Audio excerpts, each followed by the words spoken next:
कि हम सीखेंगे तमिल, तेलुगु, कन्नड़, मलयालम, तो फिर यहाँ कैसे मना करेंगे हिंदी को सीखने? ये तो गड़बड़ी ये हुई कि हम तमिल, तेलुगु, कन्नड़ तो सीखते नहीं, अंग्रेजी सीख लेते। अपने राज्य की भाषा अपने राष्ट्र की आती नहीं, दुनिया में 20,000 मील दूर की भाषा आती है, करें क्या उसका? जीवन में उपयोगी नहीं।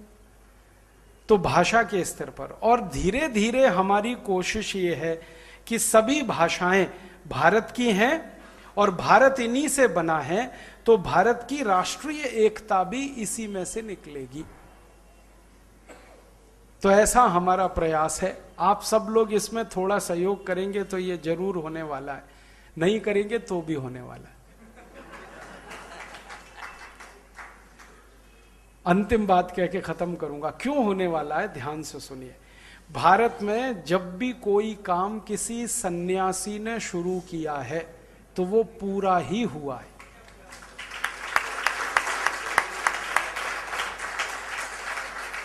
भारत एक ऐसा आध्यात्मिक देश है कि जहां सन्यासी कोई काम शुरू करे तो ईश्वर भी उसको पूरा कराता है। 3 उदाहरण देता हूं। हमारे देश में उस दौर में जब अंग्रेजों का साम्राज्य सारा छाया हुआ था, तब एक सन्यासी परम पूजनीय स्वामी दयानंद सरस्वती ने प्रयास किया देश की आजादी के लिए, स्वतंत्रता के लिए। हमें इतिहास के दस्तावेज जो मिले उनको देखकर हैरानी होती है। अभी थोड़े दिन से मैं कुछ इतिहास के दस्तावेज पढ़ रहा हूं तो पता चला झांसी की रानी लक्ष्मीबाई को अंग्रेजों से लड़ने की प्रेरणा परम पूजनीय स्वामी दयानंद सरस्वती ने दी।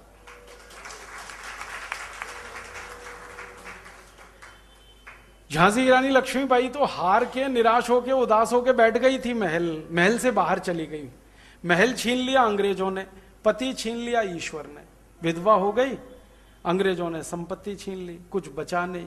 तो एक बहुत छोटे से घर में झांसी के बाहर उसने विधवा का जीवन बिताना शुरू किया। उस समय परम पूजनीय स्वामी दयानंद सरस्वती की प्रेरणा उसको हुई और उसने तलवार उठाई, और वही प्रेरणा फिर तात्या टोपे को हुई, उन्होंने तलवार उठाई। नाना साहब पेशवा को हुई, वासुदेव बलवंत फड़के को हुई, और ऐसे 7,32,780 क्रांतिकारियों को एक ही तरह की प्रेरणा हो गई।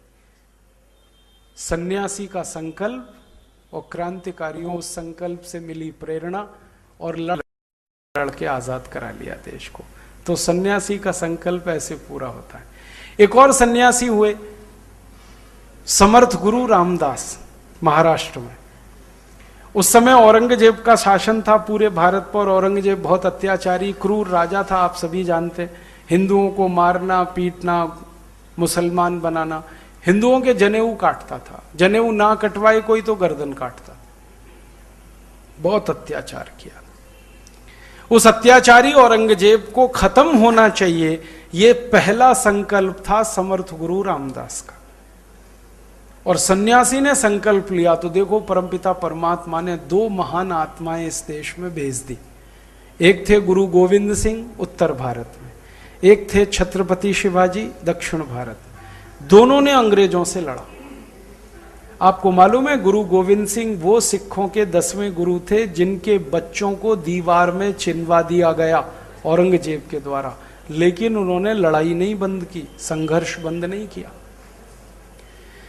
और एक दिन वो संघर्ष फला। 1707 में औरंगजेब का शासन पूरे भारत से खत्म हो गया और 1707 में औरंगजेब मर गया।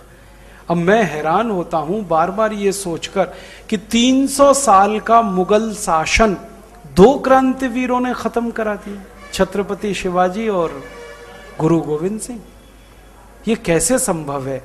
ये परमपिता परमात्मा की कृपा हो तो संभव है।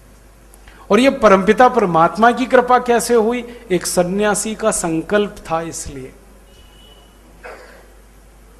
एक और सन्यासी हुए हमारे देश में, स्वामी रामानंद तीर्थ। आपको मालूम है हैदराबाद आजाद कराने का संकल्प उन्हीं का था सबसे पहला, क्योंकि निजाम तो बोलता था कि मैं तो पाकिस्तान लेके जाऊंगा इसको। जूनागढ़ का नवाब कहता था मैं भी पाकिस्तान जाऊंगा अपने राज्य को लेकर। गोवा गुलाम था पुर्तगालियों का, जूनागढ़ हैदराबाद गुलाम था अपने अपने नवाबों का। उस समय स्वामी रामानंद तीर्थ ने संकल्प लिया कि भारत अगर आजाद है तो भारत की इंच इंच जमीन आजाद होनी चाहिए। अब देखो, स्वामी रामानंद तीर्थ ने संकल्प लिया, भगवान ने सरदार वल्लभ भाई पटेल को